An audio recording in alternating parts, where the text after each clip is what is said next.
এবার দেখ এই অঙ্কটা কি বলছে, বলছে Ram and Shyam are partners with a firm sharing profit and loss in the ratio of 3:2। Ram আর শ্যামের প্রফিট রেশিও হচ্ছে 3:2।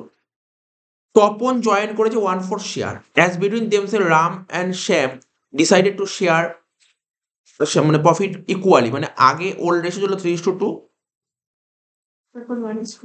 নিউ রেশিও বলছে equally. The agreed value goodwill 80,000, ঠিক আছে তো, but goodwill account as per balance মানে অলরেডি ব্যালেন্স শিটে 32,000 টাকা গুডউইল, বলেছি সেম অঙ্ক, 32,000 টাকা ব্যালেন্স শিটে গুডউইল ছিল। তপন পেড 70,000 টাকা ক্যাপিটাল, তপন 70,000 টাকা ক্যাপিটাল নিয়েছে, necessary amount premium in cash. যে Ram and Shyam withdraw half of their premium money, half টাকা তুলে নেবে premium money, decided to maintain goodwill account undisturb. Goodwill অ্যাকাউন্টটাকে আনডিস্টার্ব করবো, ঠিক আছে, গুডউইলটাকে ডিস্টার্ব করবো না বলেছে। বলছে বলো অ্যাডমিশন রিটায়ারমেন্টের জার্নালটা কি হতে পারে। সবার প্রথম তোকে স্যাক্রিফাইসিং রেশিওটা বের করে নিতে হবে, ঠিক আছে, সবার প্রথম তোকে স্যাক্রিফাইসিং রেশিও বের করতে হবে। চ করে দিই।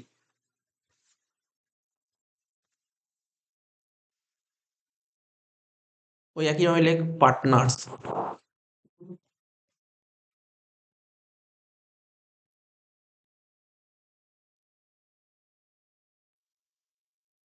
পার্টনারের নাম কি কি ছিল বল? রাম শ্যাম রাম শ্যাম আর তপন।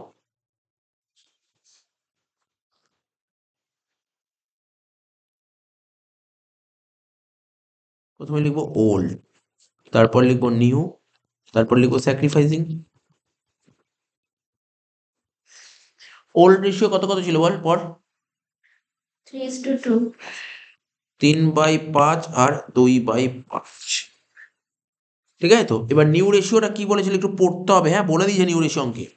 বলছে ডিসাইড করে তাদের, বলছে যে decide to share balance profit equally, balance যে প্রফিটটা হবে সেটা ইকুয়ালি ভাগ করবে। ব্যালেন্স প্রফিট ইকুয়ালি মানে এই দেখ আমি মনে করছি ব্যবসার প্রফিট 1 টাকা, মনে করছি ব্যবসার প্রফিট 1 টাকা। নতুন পার্টনার তপনের শেয়ার কত বলেছে বল কোশ্চেনে? 1/4। 1/4, তাহলে এই নতুনে এখানে 1/4 লিখলাম। তাহলে 1 থেকে 1/4 বাদ দিয়ে রইল কত? 3/4, ঠিক আছে তো, রইল কত? 3/4। ব্যবসার প্রফিট 1 টাকা, তারপর নতুন পার্টনারকে 1/4 টাকা দিয়ে রইল কত? 3/4 টাকা। 3/4 যত টাকা প্রফিট রইলো সেই টাকাটা দুজনে সমান ভাগে ভাগ করে নেবে। দুজন মানে কারা কারা? রাম আর শ্যাম। সমান ভাগে মানে কত? এটা 3/8 নেবে, ও 3/8 নেবে, বুঝেছিস? কি করে বললো 3/8? না বুঝতে হলে বলিস, না বুঝতে হলে বলিস। 3/8 কি করে? আরে ধর টোটাল 100 টাকা প্রফিট, তার মানে নতুন পার্টনারকে 10 টাকা দিয়ে রইল কত? 90 টাকা। 90 টাকা দুজন ভাগ করলে সমান ভাগ কত করলো? 45 করে। তো 90-কে 2 দিয়ে ভাগ করলে তো 45 হলো। তেমনি 3/4-কে 2 দিয়ে ভাগ করলে 3/8 হয়। বুঝেছিস কি বলে? 3/4-কে 2 দিয়ে ভাগ করলে 3/8 হয়। বুঝিস এখনো? বুঝেছি। 3/4-কে 2 দিয়ে ভাগ করলে 3/8 হয়। তাহলে এখানে কত হলো? ওরও 3/8, ওরও 3/8, ঠিক আছে? 3/8 হয়ে গেল। এবার দেখ, এবার স্যাক্রিফাইসিং রেশিও বের করার নিয়ম কি? স্যাক্রিফাইস বের করার নিয়ম ফর্মুলা মনে রাখতে হবে তোকে, ওল্ড মাইনাস নিউ। কি বললাম? Old minus new. ওল্ড থেকে নিউ বাদ দিলে স্যাক্রিফাইস হয়। 3/5 থেকে 3/8 বাদ দে, তাহলে 5 আর 8 এলসিএম করলে কত হয়? 40। তাহলে 5 40 কত হয়? 5 40 ভাগ করলে 8 হয়, 3/8 24। আর 8-কে 40 ভাগ করলে কত হয়? 5 3-5 15, 24 থেকে 15 বাদ দিলে 9 হয়, 9/40, ঠিক আছে। এবার এটা 2/5 মাইনাস 3/8, তাহলে 5 আর 8 লসগু করলে কত? 40। 5 40 8, 8 দুগুণে 16, আর 8 40 5, 3-5 15, 16 থেকে 15 বাদ দিলে 1/40। তাহলে স্যাক্রিফাইসিং রেশিও কত হলো বল? 9:1, তাই তো? বুঝলে স্যাক্রিফাইসিং রেশিও কত হলো? 9:1। বোঝা গেল কি করলো? কঠিন, এমন কঠিন লাগছে? গুডউইলটা কঠিন? গুডউইলটা তো কোনো কঠিন না, কোনো কঠিন লাগা উচিত নয় এটা নিয়ে। এবার দেখ কি করতে হবে, মন দিয়ে শোন। এরপরের কাজটা শোন কি করতে হবে। তাহলে বল ক্যাপিটাল নিয়ে এসছে কত বল? কোশ্চেন পরে বল ক্যাপিটাল নিয়ে এসছে কত? 70,000 টাকা, তাই তো? তাহলে দেখ এখানে লেখ টাকা নিয়ে আসলে cash account debit to Tapan's capital. কি লিখলাম? To Tapan's capital account, cash account debit to Tapan's capital. কত? 70,000 টাকা ক্যাপিটাল নিয়ে এসছে। আচ্ছা হয়ে গেল। টু তপনস ক্যাপিটাল 70,000 টাকা লিখবি। আর কি নিয়ে এসছে? প্রিমিয়াম নিয়ে এসছে না? একটু premium for goodwill. Sir premium নিয়ে এসছে কত? দেখো অঙ্কে গুডউইল কত ছিল? ৮০,০০০ টাকা ছিল। তার ১/৪ ও নিয়ে আসবে। ৮০ আর ১/৪ করলে কত হয়? ২০,০০০। ৮০ আর ১/৪ করলে কত হয়? ২০,০০০। তাহলে ক্যাশে কত বসবে তাহলে? ৯০,০০০ টাকা। ৯০,০০০ টাকা নিয়ে এসছে। বোঝা গেল? কোনো ডাউট আছে এখানে? এইবার ও যে প্রিমিয়ামের টাকাটা নিয়ে এসছে, লেখ premium for goodwill account debit.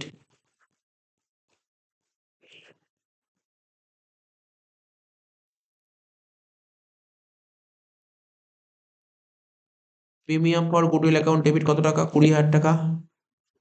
ও যে প্রিমিয়াম ২০,০০০ টাকা নিয়ে এসছে, এই টাকাটা কারা ভাগ করে নেবে? এ আর বি।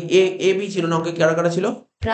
রাম শ্যাম ভাগ করে নেবে 9:1 হ্যাঁ 9:1 ভাগ করবে 9:1 লেখ টু রাম টু শ্যাম 9:1 ভাগ কর ২০,০০০কে 9:1 ২০,০০০ ভাগ 10 ইন্টু 9 কত হচ্ছে? 18,০০০ আর 2,০০০। ঠিক আছে, কত টাকা হলো ভাগ করলাম? 18,০০০ আর 2,০০০। পুরো সেম আগের অঙ্কের মতন হয়েছে তো? 18,০০০ আর 2,০০০ কর, 18,০০০ 2,০০০ কর। লেখ premium for goodwill account debit কত টাকা? 20,০০০ টাকা। টু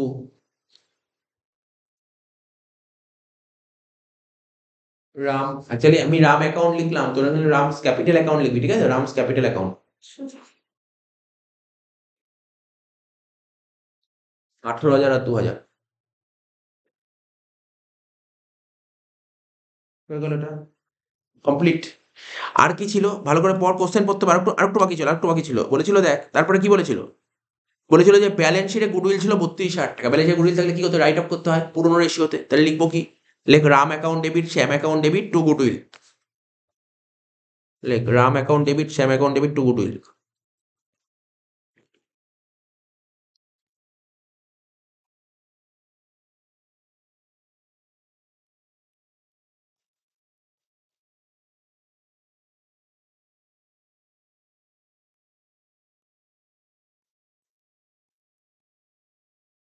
টু গুডউইল রেশিও কি? Old ratio.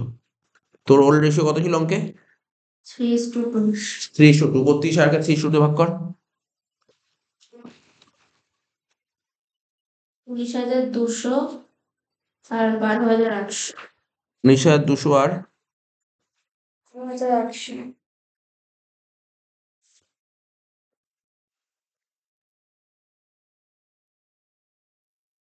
হয়ে গেল। 19,200 আর 12,800 হয়ে গেল। তারপরে আর কিছু বলেছে? দেখ, কোশ্চেন পড়তে হবে। লাস্ট লাইন বলেছিল Ram and Shyam withdraw half of their premium. ঠিক আছে, যত প্রিমিয়াম ছিল তার হাফ ওরা উইথড্র করে নেবে, হাফ উইথড্র করে নেবে। তাহলে দেখ, রামের প্রিমিয়াম কত ছিল? 18,০০০ টাকা। শ্যামের প্রিমিয়াম কত ছিল? 2,০০০ টাকা। তাহলে 18,০০০ হাফ তুলে নেবে, 9 আর 1 10,০০০ টাকা তুলে নেবে। তাহলে লিখবি কি? রাম ক্যাপিটাল অ্যাকাউন্ট ডেবিট 9,০০০, শ্যাম ক্যাপিটাল অ্যাকাউন্ট ডেবিট 1,০০০ টাকা। লেখ রামস ক্যাপিটাল অ্যাকাউন্ট ডেবিট 9,০০০ টাকা,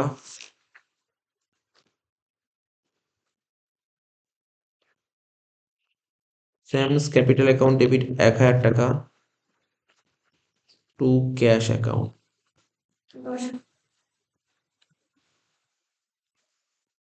10,০০০। কমপ্লিট। তবে একটা কথা বলে দিচ্ছি, আমি যেটা করেছি এটা পুরো পারফেক্ট আছে। বইতে কি করে, বইতে একটা জিনিস দেখলাম স্কলারে ওরা নিয়মটা একটা ইয়ে করেছে। আমার বহু বছর ধরে স্কলারে এই নিয়মটাই করছে দেখছি, বাট এই নিয়মটা ঠিক না, নতুন নিয়মে চেঞ্জ হয়েছে। ওরা এই যে আমরা কি করলাম, এটা আমরা এই এন্ট্রি করলাম না, এই এন্ট্রিটা করলাম না 32,০০০ টাকা। ওরা এই এন্ট্রিটা করেনি। ওরা কি করেছে? বলছে তোর গুডউইল কত ছিল অঙ্কে? ৮০,০০০ টাকা, তাই তো? বলছিল তো গুডউইল দেখাতে হবে ৮০,০০০ টাকা। আর 32,০০০ টাকা কি ছিল? অলরেডি গুডউইল ছিল। তাহলে ৮০ থেকে 32,০০০ টাকা বাদ দিচ্ছে। বাদ দিলে কত হচ্ছে বল? 48। মানে দাঁড়িয়েছে হচ্ছে তোর গুডউইল, কোম্পানির গুডউইল হচ্ছে বা ফার্মের গুডউইল ৮০,০০০ টাকা। তার মধ্যে অলরেডি ৮০-র মধ্যে 32,০০০ টাকা অলরেডি দেখানো হবে। তাহলে আর কত টাকা শর্ট হচ্ছে? 48,000। এই 48,000 এর গুডউইল নতুন পার্টনার নিয়ে আসবে। ওরা এইভাবে করেছে। এটা আগে দেখানো হতো এটা, বাট এই নিয়মটা খুব একটা পছন্দ হয় না। আমি আমার ওই এইচএসসি বোর্ডের স্টুডেন্টরা আমি এখন যেটা করাই সেইভাবেই করাই, ঠিক আছে তো? তো বইতে এইভাবে করেনি, তাই এটা আমার ভালো লাগেনি। ঠিক আছে, তো আমি বলে দিলাম যেটা যেটা আমার মনে হলো অরিজিনাল সেটা আমি বলে দিলাম আমি এটা করেছি। ঠিক আছে, বইতে এইভাবে করেছে। তো হয়ে গেল, এই অঙ্কটা শেষ হয়ে গেল।